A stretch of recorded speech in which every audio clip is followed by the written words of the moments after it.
What's up, boys? It's Joey Hulu coming at you with the low score of what feels like my entire life. This is right up there with the worst starts I've ever had of any season, and I'm feeling pretty damn bad about it, too. I suck. I'm horrible. Sean's awesome. Jeff's team looks great. I got nothing. Anyway, I got nothing. I suck. That's it. Okay, bye. 21 of 23, 254 yards, 2 touchdowns. Let me guess, a rookie quarterback. 1 rushing. We're starting on this. Hey, we got 20. I got to get this. 20 minutes. There was a request for 20 minutes of Jaden talk. So I want to make sure we get started early and get going. Hold on, let me mute the political thread real quick. This is going to be distracting. Oh my God, are you serious? That thing is out of control. It's like That thing is out of control. yeah. Sorry, guys. I look moly. fuzzy as hell. Do I look blurry to you guys? Yeah, you're a little blurry. I wonder if it's Usually, yeah, but that's usually because I'm drunk when I Does hang that out look with you. better? It does look better. Yeah, I think I had a fingerprint on my camera. That's all I can guess it was, anyways. Nice. Are you ready to say he's a NFL quarterback yet, Matt? He was an 89 NFL quarterback as soon as he was drafted. Oh my gosh! All right, no respect. Anyways, what's up, boys? How you doing? How's your week? Hey, let me know what you think about this. Since you're such a big Jaden Daniels stan, as the kids are calling him these days. Stan. Is that the Yeah. new term? Ooh, Yeah, that's what the kids call it. You know, you're a stan. is that It's short for something? No, it's a reference to the Eminem song where he's like he's his biggest fan. Oh, Stan. Oh, wow. I thought Okay. you were hip to the local I saw. lingo. No, I that one I haven't heard yet. I heard Twin this week. What up, Twin? Okay. Yeah. Yeah, you're All my twin. What up, Twin? right. Anyways, You're like there's a red. You're guy- like super red, Matt. I don't know what your deal is today. You're I have super. no idea. Yeah. No idea. There's a guy in Portia's work league who hit her up and said he wants a quarterback because she has 3 quarterbacks that are performing. She's got Jaden Daniels, who she hasn't started yet. Yeah. She's got Kyler Murray, and she's got Sam Darnold. And all these guys are, putting up big numbers. So this guy says, I want a quarterback. She hands me her phone. She says, what do you think? I go, oh, I got a deal for you. I sent it over. Jaden Daniels for Garrett Wilson. Wow. And the guy immediately replied and said, wow, that's a tough one. Let me think on it. So that was last night. I don't know if he's accepted by now or not, but that would be pretty I mean, you had Kyler Murray, you would trade Jaden Daniels for Garrett Wilson, wouldn't you? I would currently, especially after this week. You know what I mean? Trade high, right? Trade 30 high and buying low on Garrett Wilson potentially. He hasn't really Yeah. had a big breakout game yet. Yeah. I think that would be good trade. So what are we talking about this week, boys? What's first on the agenda? I don't know. I thought we've gone through our division games now, and everybody's played everybody in their division in our main league. When all of our leagues actually, and all of our degenerate leagues. I thought maybe we'd kind of take a look at where everybody stands right now, and are we able to glean much from what we've seen so far? I know we have one undefeated team. That's Jeff in the Phantasmic division. Is Jeff going to run away with this thing, or is this division still, is it still winnable by somebody else? What do you guys think? I don't know. I was looking at his team today because I saw in the comments in the thread, Steve's like, or somebody said, Jeff's got it this year. And I was like, I haven't played him yet, so I haven't really had a chance to really look at his team. Yeah, his team looks pretty incredible. I mean, when you look at it, I mean, CJ Stroud, it is what it is. But Kamara, Charbonnet, he's got Kelsey, Bowers. Well, so part of it is he's had under 400 points scored against him. His team looks good, but he's also had some of the least points scored against him. Yeah. But the guys that Ben just listed, because I don't even have his team up, but Kamara looked bad, worse this week than he had the first 2 weeks. Plus, he's about to get Kendry Miller back. Charbonnet's only fill-in while the other guy's hurt. So there's easily ways to see that Jeff's team isn't going to be all there, or it could be. But there are things that may change in the near future. Yeah, week to week. So by pointing out that he's only had 400 or less than 400 scored against him, which I'm looking now, it looks like there's only 3 people that have that less than 400 scored against them. But 2 of those people are in the same division. It's you and Jeff have had less than 400 scored against you. So does that speak to how weak your division has started out then? You can frame it that way if you'd like to start the conversation. Sure.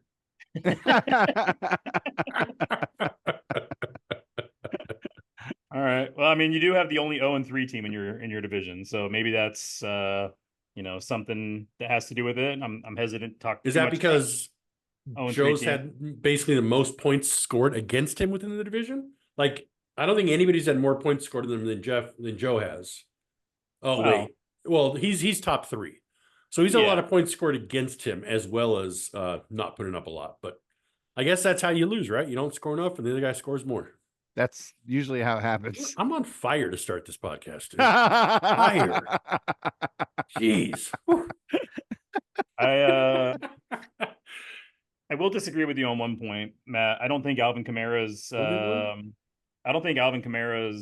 position as a top 5, top 10 running back is in any threat whatsoever to this Kendre Miller. I think Kendre Miller is a non-factor all season long, unless there's a injury both to Kamara and to Williams. I don't think we're going to see much Kendre Miller. So I wasn't saying that he was going to not be, great running back and that Kendre is going to be a thing, but he can be just enough of a thing to take just enough points away where it moves him from top 5 to top 10. Kamara's not the youngest, guy out there. I think they really want to split time a little bit. So it may not change a lot, but it's just something that could change.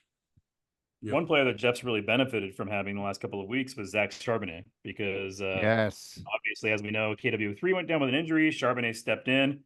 They like to use bell cows there in Seattle because they've got a couple other running backs, but they're not giving them touches at all. It's all Charbonnet. Now, some people I see on Twitter saying once KW3 comes back, maybe they'll split the ball more. Other people are saying no. I mean, the coaching staff has shown they want one bell cow. KW3 won the job in the offseason. Why not just stash Charbonnet for the next time you need him, right? So there could be a potential of Jeff losing some of his value on Charbonnet once KW3 comes back. So if I was Jeff, I'd probably be looking to trade high, considering Charbonnet just scored 25 points last week. That's enough. I mean, he's had multiple. It was 13, 17, and then 26. He's yeah. I mean, are you guys? Yeah. I mean, Ryan. Oh, sorry. I was going to say Ryan threw him in our Empire League lineup when we lost somebody, and I was like, Charbonnet. I didn't even notice about, or I was behind the times on the KW3 fact that he was out, and Charbonnet came in and he helped us win 2 weeks now in a row. It's been great. He's a good running back. I just wanted to point out that what a retort, brother! You are on fire today. I mean, dude, I brought him up last year to Nate when we were doing the KW3 Charbonnet stuff. I mean, I know his skill. I've been talking about it for a year and a half now. Yeah, but he finally has an opportunity. Your point last year was that you thought Charbonnet was going to overtake KW3, and he didn't last year, obviously. Right. And then, just to retort to what Ben said about him scoring 13 week 1, I just want to point out it's because he scored a late TD after Kenneth Walker had already left the game. Yeah. So Kenneth Walker left in the 4th quarter. That's when Charbonnet came in. And obviously he's got the skill set to be starting running back. My only question is he going to continue to get any kind of significant touches once Kenneth Walker comes back, which could be as early as this Monday? Or if Kenneth Walker continues to get hurt, that he has a history of, even going back to college, why not just keep the guy that's healthy and looks fucking great? Yeah. Yeah, that's got to be tough. That's got to be tough for a coach, man. Like I thought about that this week when I was watching some of these backups perform. Like you think how do you just automatically take a guy who's hot and on fire and stuff, and then just because the guy comes back off injury, you just toss him in there? It's his job. It's just why don't you just ride the hot hand for a little bit? You know what I mean? Why don't you just keep riding it until it and then bring the I don't know. It seems like that's kind of a weird situation. There's definitely different coaching philosophies, and I think the 3 of us are all old enough to remember that the old school adage was you don't lose a job to injury, right? That used to be the old thing that the old coaches would say. I don't know how this new coach feels, but one thing that is clear, both from his time in his previous jobs and also so far this year, is that he does believe in having one bell cow running back. So I believe when Kenneth Walker comes back, one of the two running backs are going to take a back seat. It's probably not going to be a timeshare. Yeah. Yeah, I hear you. Anything else stand out on in these divisions? I mean, everything's kind of close. The underrated divisions, 2-2-1, 1-2, 1-2, same as the Hoagie Yogi division. The only one that really stands out is that Phantasmic division with Jeff being in the lead. Everybody else is kind of and then Joe being at 0-3. Can Joe climb out of the cellar? Have you seen his team? I don't know, I'm not brother. Saying, I'm not saying that he can't do it because you've seen his team. Give me I'm some asking. more. I'm asking. If Joe is going to climb out of the cellar, this is his week to get it started because he's the lowest in the power rankings, and this week he gets to play the second lowest in the power rankings. So, the two lowest teams, one of them being there because of an unfortunate trade that put me in that position, and the other team being there because You're just never gonna drop it. Holy shit. Hey, let me ask you this. Who's looking good though on Joe's team is Malik Neighbors. I mean, yeah, I was just looking at Joe's team. Number one rookie receiver this year. Baker, I guess didn't have the best game last week, but he's pretty decent. Well, let me ask you this before you break down one by one. No, I wasn't going to break down Baker one by Mayfield, one. Thank you very much. I was just going to point out a couple players. I wasn't going to go one by one. Baker Mayfield, Anthony Richardson, his two quarterbacks. Yeah.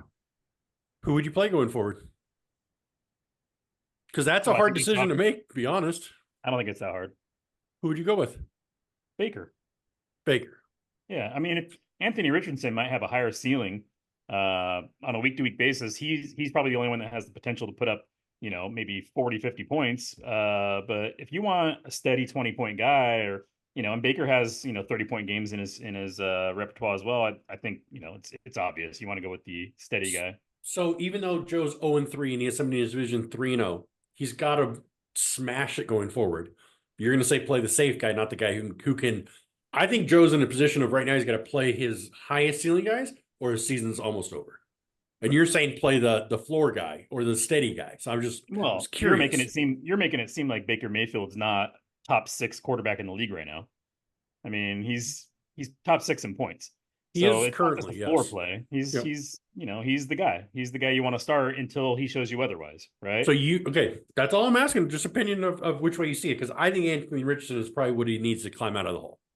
Let me also correct you. You said a second ago that Malik Neighbors is the number 1 rookie receiver. Will be on the season, like I called week 1. Yeah. Well, I was going to say the word rookie is not even needed in that sentence. He's the number 1 wide receiver, period. Most fantasy points from any wide receiver is Malik Neighbors right now. Wow. Yeah, he's special. Yeah, obviously, he's benefiting from his quarterback not being injured, like Tariq Hill and some of these other guys who have fallen off. Because obviously, Hill would probably be up at the top of that list if he had a healthy quarterback. So would CeeDee Lamb, but he has a healthy quarterback. I mean, it can go in any which way. But I'm just speculating what we've seen. I mean, what's going on with CeeDee and his quarterback? What's going on there? No, okay, let's move on. I don't know. All right, I wish I knew. You guys are full of info today. I would tell you, but I don't want to be accused of regurgitating things that I heard on the news earlier this week. So, oh, you beat me to it, man. I was gonna say, wow. I haven't watched a single podcast this week, so there's nothing to regurgitate. What are we supposed to talk about if we can't talk about things that are out there in the news? Well, no, we can talk about our own opinions. I haven't formed my own opinion on CeeDee Lamb yet. I've heard some opinions, but I'm not going to regurgitate them. Is what I'm saying. Look at that, Ryan changing the podcast with just a simple text, man. Wow. Man, you got power out there. Wow. You guys have power, all the power. Power in the people. Yep. All right. Well, what else do you guys want to talk about in this narrative of standings? Do we want to keep talking here, or do you want to jump to Dynasty? Yeah, let's look at the last division, I guess. Do we talk about? Yeah. One last point that I would make before we move away from the main league is I love how clumped up it is. Everybody except for those two teams we talked about, they're either 1-2 or 2-1. I love coming out of division play like that, where it feels like everybody's still alive. Even the teams like mine that are way down in the bottom in power rankings, there's still at least a glimmer of hope that we're only one game out of our division lead, right? And so that's a fun part of the season. I don't think that all the best teams are 2-1. I think that there's a lot of 1 and 2 teams that could make some moves. One of them being our high score of the week this past week, who scored over 200 points. He's 1-2, but I think Sean might have the best team in that division when it's all said and done. So, it's going to be a fun next several weeks when we're doing out of division games to see who can, take the lead. Yeah, Ben, did you see that Nate did the well-timed name change to try and start a run? Well, you talked about last week. I noticed change it to the right time. Get a run going. I think a few people changed their names this week. Might be too soon for you, though. Influencing, you're influencing, Nathan. You're influencing. I did not change my name, and I still got the win. But we're burying the lead. I made trades this week, everybody, huh? Yeah, and it helped me win, so that was nice. Hey, thanks for participating in the league, buddy. Yeah. Have you done the math on those, Ben? Would you have won without those trades? Oh, I highly doubt it. No, I wouldn't have. I don't think you would have, because I think Diggs had got you 20 something. Yeah, and Diggs then got me 20. Got you, and then Lamar Jackson had obviously a much better game than Justin Herbert. Well, although you would have played Brock. I was playing Brock. I lost a little bit on the Brock bench, but I didn't need it. I won anyways. But yeah, the trades definitely helped me, and that was fun. I had a good time. So maybe I'll do. It was awesome to send Ben a trade, have no conversation at all until it was accepted. Not a heartbeat, not a fucking syllable. I woke up that morning and I thought to myself, you know what? Don't be the guy who doesn't make the trades.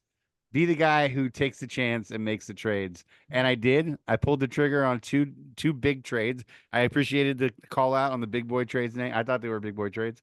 I was happy about it. Did you send any of them out, Ben? Or were they all sent to you? I sent nothing out. They were sent to me.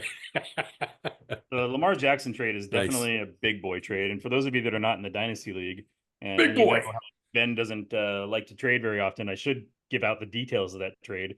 If I'm not mistaken, Ben shipped away Justin Herbert, plus 2 first-round picks to Matt for Lamar Jackson and a second-round pick. Did I get that right? 2025, yes, all 2025 picks. Yep. Right, and you had just acquired one of those 2025 firsts from Sean by trading away ETN, which I was a little bit surprised by. Wait, surprised on which side? That was paid for ETN, or that Ben gave it up for a first? Which side? I was surprised Ben gave up ETN for a first. I thought he probably could have asked for a little bit more, in my opinion. And then I went and checked the calculators. The calculators concurred that he's worth a little bit more than just a single first. But for whatever reason, Ben seems to have soured on ETN. He's mentioned it on the pod a couple of times that he wasn't happy with ETN. So in that respect, I wasn't surprised, but I thought if he maybe sent Sean a counter offer, I don't know what, maybe asking for another running back, maybe a rookie running back, something like that in exchange, maybe he could have gotten a first and a running back. That's just my opinion.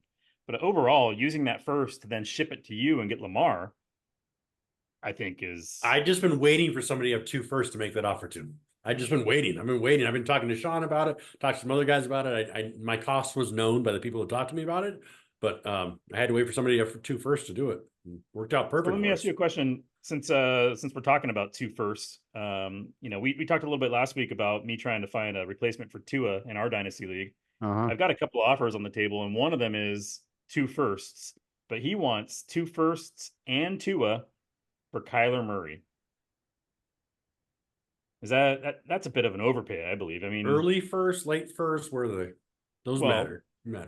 They're both mine, and in that league, I'm in 3rd place right now. So I mean, it's hard to tell where they're going to be. So late first, okay. Potentially, yeah. Okay. Whose is the other first? Is it your first? It has to be somebody else's first. So could that be an early first? No, it's a 2025 and a 2026. Oh, sorry, got you. Okay. But I'm happy to give the 2 firsts. My hesitancy is I didn't want to give a quarterback in addition to that. I don't know. It made sense to Ben. He did it. Yeah. Maybe ask for like a second back or something. Yeah, maybe get that second also. Yeah, it might make sense. Ben, would you have done it with just the 2 firsts? No, when I first saw the trade come across, I didn't see the second involved. I just saw, and I was like, ooh. And then I thought, when I saw the second, I thought, my team is still pretty stacked, right? So like, getting more rookies next year, the first 2, I might not need to get a couple top rookies. I'm pretty stacked, But if I can get a couple, I have 2 seconds now. So I mean, I might be able to get a couple, second tier guys, which are, those guys turn out to be okay sometimes too. So yeah, I felt good about it. And to get Lamar, I thought, hey, I know I have Brock, who we all know is awesome. Some days he gets 30-point games, but there's a lot of days he scores 13, he scores 14. You know what I mean? And Lamar, yes, he is kind of boom and bust sometimes, but on his boom days, he could be in the 30s or the high 20s, which he was this week, and that helped me win. So I was excited about it. I'm happy, but I'm really happy with the trade. And just watch out for his next contract year. Well, I think it definitely helps you, Ben, because you got Lamar now and Kyler, right? And those guys, they've both been known to have injury histories. So having Brock as a third quarterback, I mean, your quarterback room is set for the foreseeable future. So in that respect, I think you did really well. I don't know if I'm going to make this offer or this trade with this guy that keeps on offering it, but he's the most annoying person to try and trade with because I keep countering by asking for like one little piece more, and he keeps shooting back the original trade, 2 firsts and Tua, and then I'll counter with something else, 2 firsts and Tua. Every time I counter, he just fires back the original trade. Sounds like you know the price. I mean, you know the price. Stop asking for different ones. Because it's probably annoying as fuck on his side too. He's like, I've told this guy 20 fucking times. God damn it. Accept it or don't, man. Like, it's just annoying. All right, let's talk some Dynasty, huh? I thought we just covered Dynasty. It was all about you last week. Well, that's true. I mean, that's the big story. That was the big story. Let's move on to guillotine. Nathan Zoll. Hey, hold on. I know why he wanted to talk standings. He's the only 3-0 team in Dynasty. Let's not even talk about that. So, that's not why I wanted to talk about it. I'm teasing. I'm making a joke. Hey, so I am trying to get one more first round pick for next year, guys. DJ Moore on the block. Bring it. There you go. Willing to trade for any first round pick is what your price is? No, that's just to start the conversation. Oh, okay. Then we'll go from there. Pieces and players, I don't care. We'll talk. But if it's not a 2025 first, I don't want to have the conversation. Oh, okay. One thing that stands out to me about the standings in Dynasty is that you got somebody who we've talked about on this pod is openly stated that he's rebuilding and that, he wants to trade away his studs and he's waiting for injuries to happen to do that. And he's 2-1, and that's Ryan and Bill's team. So interesting. I'm not sure if they know, but every game they win actually makes their own draft pick a little bit worse. might be time to start moving those pieces if you're real serious about rebuilding. Although I will say in these leagues that we play in, these friends and family leagues, these, the rebuilding isn't quite as dramatic as I see in the other leagues that I play in. The other leagues, the guys, once they decide they're rebuilding, boom, everybody's off their team. They're starting from scratch. And so we've got teams that are scoring like, we're 3 weeks in and they've got less than 100 points right now because they're just literally rebuilding, right? So they've punted on the season. I have a serious question about this because friends and family, I get it, dude. Rebuilds happen. I'm in one now. Is there anything about still trying to field the best team of players you have? Like if I just sit on my best players just to guarantee my loss every week, is that fine? You guys all good with that? Because no. Well, what's the rules? Right? Honor rules only. So let's talk. Yeah. I wish that CBS had a feature that they have in the other Dynasty leagues that I play in, where it actually in those leagues it's kind of like best ball. They figure out what your best potential points would have been. So there's no tanking. You can't bench guys on purpose because it's going to figure out that you would have scored this if you would have started them, and your draft position is based off of that. Oh, that's interesting. Yeah, CBS doesn't have that feature, unfortunately, which is, this league that we pay $150 for every year doesn't have the same bells and whistles as some of these free sites. But one thing we did in our Dynasty leagues is we said it's not just based off of record, it's based off of power ranking, which does factor in the total points that you score. Now, again, that doesn't really resolve anything because somebody could tank by benching their best players to get a better draft pick. But so far, we haven't really seen that. I mean... Can you set that to include bench points also? I don't think so. Because that would be an interesting conversation to have, actually. Yeah. I mean, it would be kind of dumb because, like, okay, so like in the other Dynasty League I play with Nathan on Sleeper, I almost showed a picture of his team the other day.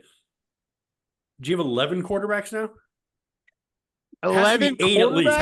Has to be 8 at least. His whole fucking page, like half of it is quarterbacks, right, Nate? I'm not lying.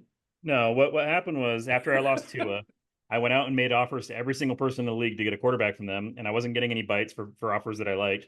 So on Saturday night or Sunday morning, I just decided, you know what? Anybody who's on my bench who's expendable that I don't think I'm going to use this year, I'm dropping and I'm picking up a backup quarterback.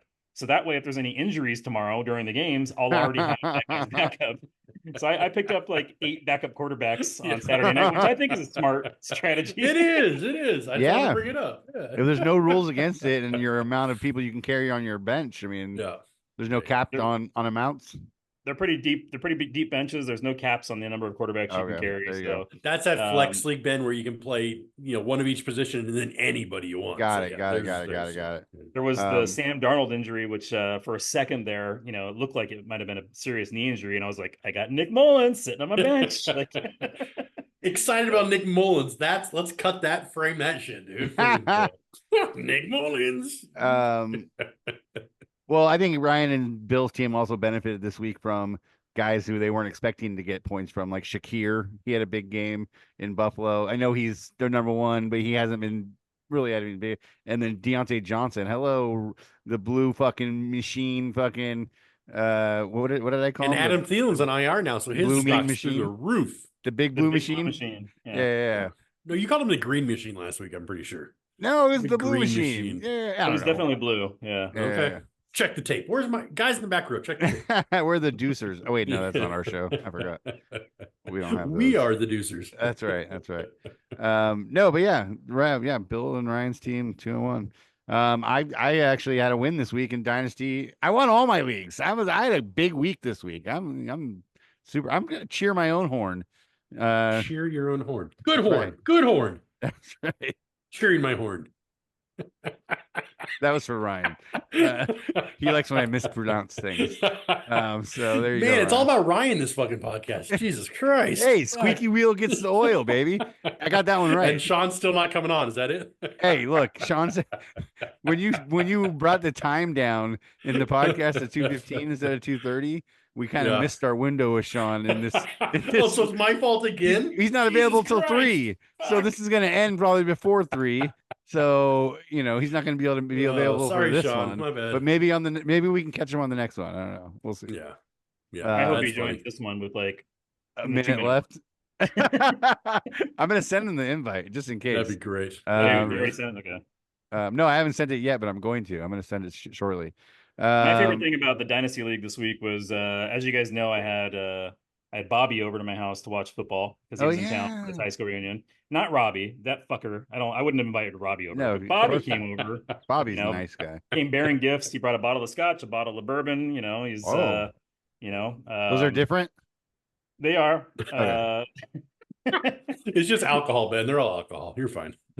I think he won one of them in a raffle at his high school reunion, and he just left that here for me. But the other one, I think he specifically bought for me. I think maybe somebody feels a little bit bad about things that have transpired this year. He's trying to curry a little bit of favor with me. Oh wow! Look at that. We opened up his Dalmore, good bottle of scotch, and drank about half of it between me, Steve, and Bobby. Me doing most of the damage, but The favorite thing about Dynasty this week is I told Bobby in the beginning, I said, listen, I don't care. We were playing each other. I said, I don't care if I win or lose because you and I are going to end up in the playoffs anyways. This game doesn't matter. What matters is later in the season. And he told me, no way, man. He's like, this is my playoffs. This game I need to win. I feel like this is, and he was really adamant that he was looking forward to a win. And so it felt kind of nice to be able to kick his ass and be the only undefeated team in that league. Are you still there? Who? I'm still here. We're all here. Who are you checking on? He stopped talking. I'm over here sending the invite to Sean, and all of a sudden it was silent. It's okay. It's uncomfortable silence. We can deal with it. Contemplating. Like, what's going on? All right, dude. Let's move this on to Empire then. Well, okay, yeah. We'll do that. Now you want to jump? Well, no, I have some other stuff we need to talk about, but we should probably save that for the next pod. So yeah, let's finish up what we were doing. Let's talk. Which one are we doing? Empire.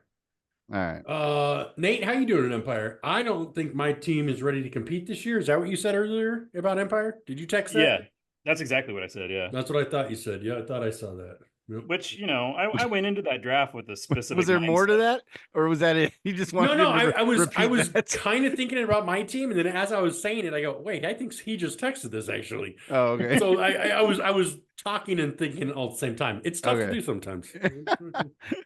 I went into that Empire draft with a mindset of I don't need to get veterans. Yes, they can help you win this year, but I was really searching for young guys. I made an emphasis to only draft young guys. And I also made an emphasis on drafting wide receivers and quarterbacks because I thought, you know, running backs I can get in subsequent drafts, but I really want to build a nucleus of players that are going to be with me for the next 10 plus years. And so I knew that it probably wouldn't be the most successful season.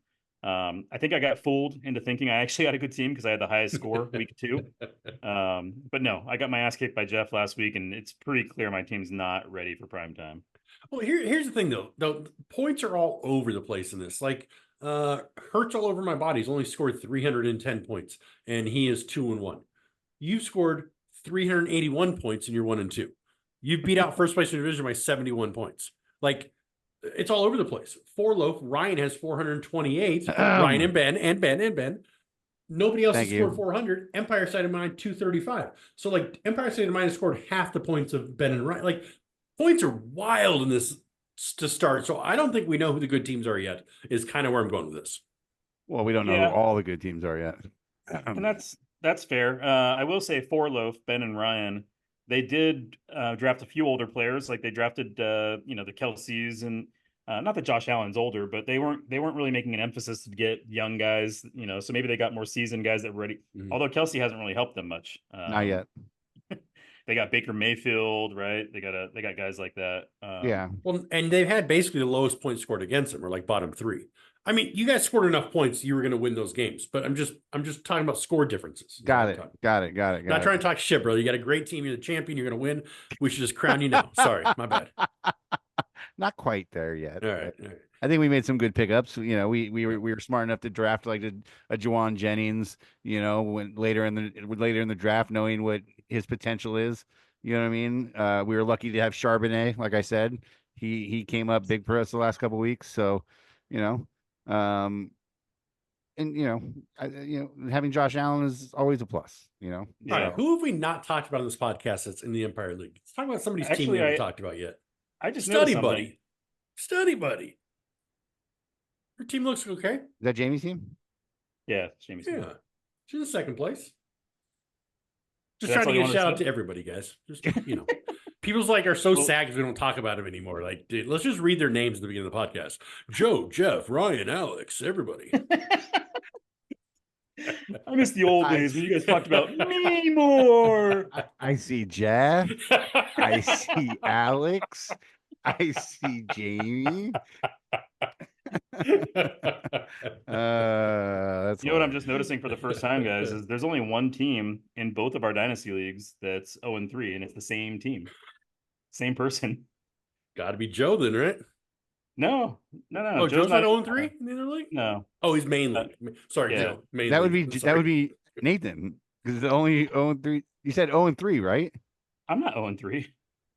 Oh, okay, Dre. We need to pay more attention. We need to pay more attention to the podcast, Ben.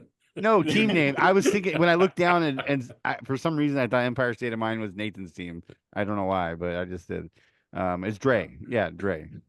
Yeah, Dre's 0-3 in the Empire League and also in the Dynasty League, and which is interesting because he was in the championship game in the Dynasty League last year. So yeah. I don't know if this is an effort thing or he just maybe hasn't been setting his roster. I haven't really inspected it closely enough, but for whatever reason, he's, hey, Dre, I hope everything's good. Call me. Let's talk. Calling out his effort. I like that. Good job, Kamish. I mean, he did he play Njoku this week? I didn't pay attention, but he's on his well, Njoku was hurt, right? Yeah. He's on his team right now. I mean, Dre, we love you, man. Show your face. Let us know you're alive. Yeah, he only scored 76 points in the Empire League. And okay, so this does seem like an effort thing because he started Herbert, right? Khalil Herbert, right? Njoku, who was injured, he started him. Yeah. I'm not sure if he had any other options at tight end, but it doesn't seem like he picked up any free agents. then he started Anthony Richardson, which, you can't really blame the guy for that. Right. But yeah, I don't know if it's an effort thing, but he definitely didn't set his lineup, I don't think, on Sunday Well, morning. it is an effort thing, is what you're saying. You're just trying to be nice about it now. Well, no, because I don't know if he had any better options. I see what you're saying. Okay. He's got a lot of guys on his bench that scored 0. Mm. And I don't know that there's anybody on waivers that you can pick up that are going to do much better. But I mean, You're not allowed to use waivers anyways, from what I hear. They're closed the whole season. You can never pick up agents, from what I heard last week. Okay, well, you brought that up. That. I was going to save that for the next pod, but you brought it up. We got 3 minutes left. Let's get into it real quick. Why is it, Sean? These are your 3 minutes if you want to be here, buddy. why is it that we can't pick people up throughout the week in Dynasty? What is the rule for that? Why is that a thing? So when we first created the Dynasty League, I told everybody, for simplicity, to make sure that we don't have to learn a new scoring system, new settings, we're going to replicate everything. Everything's going to be exactly the same, with the one exception that it's Dynasty, right? And so that included our waiver process. We were going to run Tuesdays waivers, and then everybody's going to be a free agent the rest of the week, which is a little bit different in Dynasty because there's not as many players to pick up. Because we have such deep benches. But one person objected to that pretty loudly, and that was Joe. Joe did not want to have any type of free agency. In fact, he wanted to do draft and then do not pick anybody up the rest of the year. Yeah. In his mind, that's Dynasty, which I play in a bunch of Dynasty leagues. None of them operate that way. So I don't know where he got that idea, but it sounds more like he wanted some kind of like a best ball sort of situation. Got it. He And so didn't want people like you and it. me. He didn't want people who are watching the news all year round to beat him, is basically what it is. Because he's not watching the news all year round, is what he's saying, basically. We argued about it quite a bit, and we finally met in the middle and said, okay, we'll run waivers one night a week. The first year we played Dynasty, we only ran waivers on Tuesday night, and that was it. And then they were locked the rest of the week. People complained about it. And then by the second season, we had a vote that we were going to open it up for a second night, which Joe wasn't happy with. But there was enough of a momentum for that we eventually agreed to 2 nights of waivers. So that's how it's been ever since. Okay, sorry, 90 seconds left. I got to get a point in about this. The reason that I think that we need to have at least one day a week of waivers wide open and free is if I start the season with nobody on IR, and then I have 5 guys going IR, there's no reason I should have to burn a waiver priority for a depth guy who I may or may not play. I'm just trying to keep my roster full. Mm-hmm. There should be at least one day a week where you can pick up free guys in case something like that happens. It should just be they run on Tuesday. It's open Wednesday all day. They during lock the season, on, I agree. They I'd lock be fine with again that on during the season. Thursday. You know what I mean? Like one day after they open, it's just so frustrating. It's so Nate, frustrating. What do you think? Do you agree with us, or do you lean towards Joe? I think I know, but. No, I agree with you guys, but I think if we were going to try and compromise with Joe, the one thing you could do is you could have waivers only run on Saturday, and then all players are free agents on Sunday. So perfect. I thought about that. I was like, well, why aren't they open the day we need them? But then I thought, well, then what about Thursdays? You need them Thursdays too sometimes, and then you need them on Mondays too sometimes. So yeah, that's true. Thursdays, I didn't think about that. Thursdays, Mondays. Run one time. Run waivers on. Should be like game days. Game days they're available. Game days waivers open. So if you in a pinch you need somebody, you can pick them up. Joe pays attention all season long. I think we could probably do one set of rules during the season and one set of rules, no open waivers during the off season, where he can know only once a week he has to check. Something like that. Yeah. But during the season, it seems like he's already paying attention for the main league. What's the matter? I can definitely do that. We can. I don't want to do a thing where